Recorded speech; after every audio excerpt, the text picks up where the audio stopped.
Hey everyone, welcome back to the channel. Let's talk some Friday Night Lights as we get into the college football slate we have for this Friday. Happy Friday. Hope you guys are all enjoying yourself as we kick off the weekend. I know I am. Exciting game yesterday within the Dodgers. We're seeing Ohtani get into that legendary 50-50 club. First one to start off that category and milestone, okay? But enough about baseball. Let's talk some football. If you're new to the channel, make sure you guys all like, comment, and subscribe right here in this video. Join us here at TBM. And if you want to become a channel member, that's something where it's a great way to give back to the channel. Links down below for that. Also, please hop on over to my Twitter page and X, totally free platforms. Hopefully, you guys can all become a member here and join on and follow on those platforms, okay? With that being said, let's get into the games tonight. And it's kind of interesting because I would say two of these games, and quite frankly, I can make the argument, these are three really good games that I'm going to have on all my televisions to go alongside with the standard 7-8 baseball games I watch every night, where we're going to be looking at these games, and they are great matchups, okay? I'm really excited about the late one we got with San Jose State and Washington State, two teams that I don't think that get enough due praise with what they've done in 3 games into the season.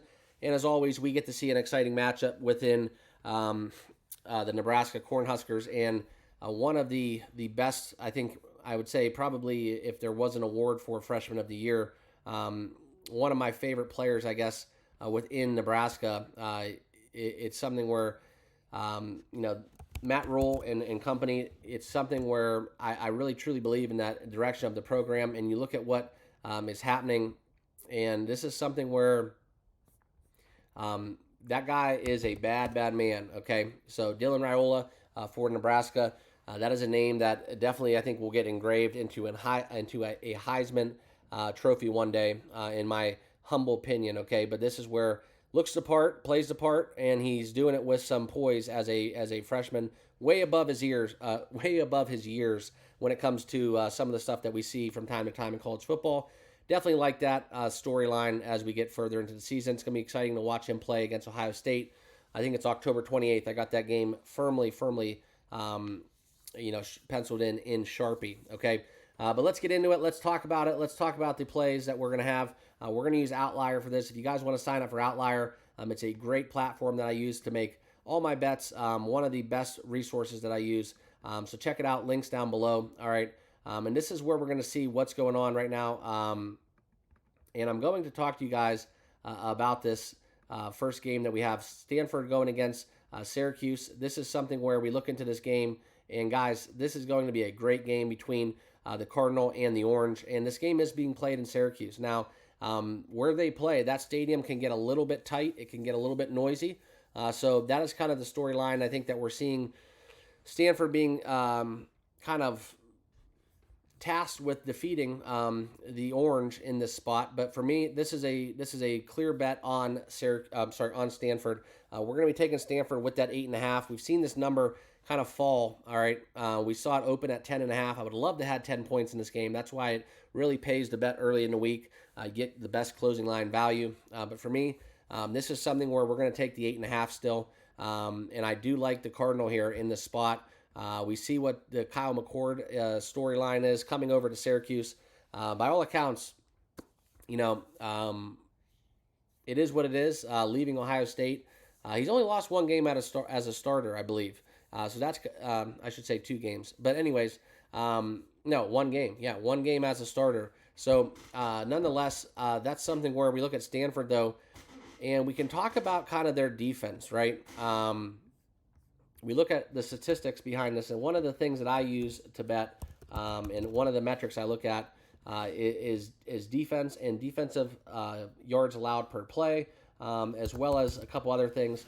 But both of these teams are about equal in defense. I think we're going to see 400 yards on both sides. It's going to be a back and forth game, and the thing that I think that people are failing to understand is Stanford was able to score 27 against TCU, losing 34-27. I have TCU a little bit higher up than Syracuse. Now, Syracuse having 2 wins on the year against OU as well as Georgia Tech. Georgia Tech might be a little bit fugazi as we get deeper into the season. So that 31-28 back and forth win that Syracuse was able to edge out at home, I don't really know how much that's going to be a good data point to hang their hat on. So I do like Stanford in the spot. I'm going to be taking 8.5 with them. It's a great leg too if you want to add them into any college football teasers, although those are not highly recommended. But getting Stanford 14.5 in a teaser is definitely tempting. So for me, it's Stanford Cardinal plus the points in that first game. I think that's where we get it, where we see a little bit closer. And that's kind of where the money's headed to. As we look at the betting splits, you can see kind of right now the public, for all accounts, are betting a lot on the Syracuse money line. However, Stanford getting 34% of the money. That's something where I'm definitely going to be leaning towards the Cardinal. Strong play to the plus 8.5. Now, the next game is Dylan Raiola and the Illini, where the Nebraska Cornhuskers. And guys, if you have a moment, go on YouTube and Google or YouTube search Nebraska walkout hype feature where they took the field last week against Colorado. Matt Rule and his bunch, very exciting young team to watch, and didn't get done in the pros, but by all accounts, he was a great head coach at Baylor. He knows how to run a program.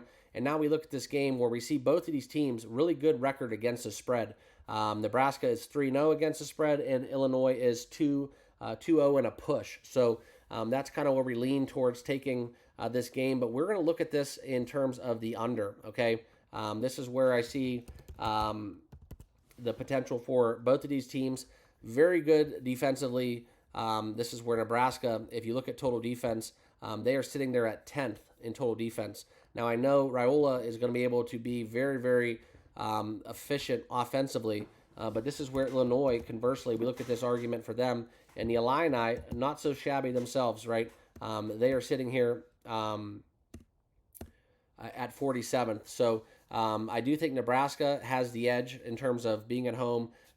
This is where we look for them to have their way. I just don't think that there's going to be a lot of points on both sides, and I do look for the under 42.5. That will be kind of my best bet for this game. It's kind of where I'm at. I think that we're going to get a lot of defense, and you can see what Colorado was held to against Nebraska, 10 points for Colorado. So say what you want, whatever you want about Dion and company, but to hold Colorado to 10 points is kind of a testament to how good that Nebraska defense is. So I'm taking the under 42.5, and also I will have Nebraska coupled with the Tennessee money line, one of my other stronger plays for tomorrow's contest, where we do take a two-team money line parlay. For me, that's pretty much as close to free money as you can get, so that will be where I'm at within that as we wrap up the second game on the card. This is where we have a 8 o'clock kickoff between the Illini and the Nebraska Cornhuskers, okay? And then the last game is the game that I want to talk about. It's one that, personally, I think that is going underspoken. I think this is probably the biggest feature of the night. San Jose and the likes of Washington State. Washington State has kind of been my darling. Cashed a lot of tickets, taking Washington State money lines. Had them last week against Washington, winning 24-19. And this is something where they're both 3-0, straight up, and 3-0 against the spread. Coming together now as we see this matchup shape up. We do get a total set at 55.5, as well as the 12.5 for Washington State. I would kind of lend towards taking San Jose State with the points here. We see this number opening up at a number at 13.5. We've seen the total bought down a point from 56.5, as well as the number here from 13.5 down to 12.5. For me, guys, this is one where we look at the public money, and you can see how a lot of the money is on the over in this spot. For me, I am on the Washington State under 56. I'm going to wait closer to kickoff. I think that we do get some late over money, and this will be pushed back up to 56, a key number. So I'm going to go kind of contrarian here. I'm going to go under in this spot. I think that we see defense on both sides, and I look for this game to stay below a 60-point performance, and I think that we do have a little bit of value in this late game contest where we do cash in under 56. That'll be my best bet for the late game. I'm not sure about the side.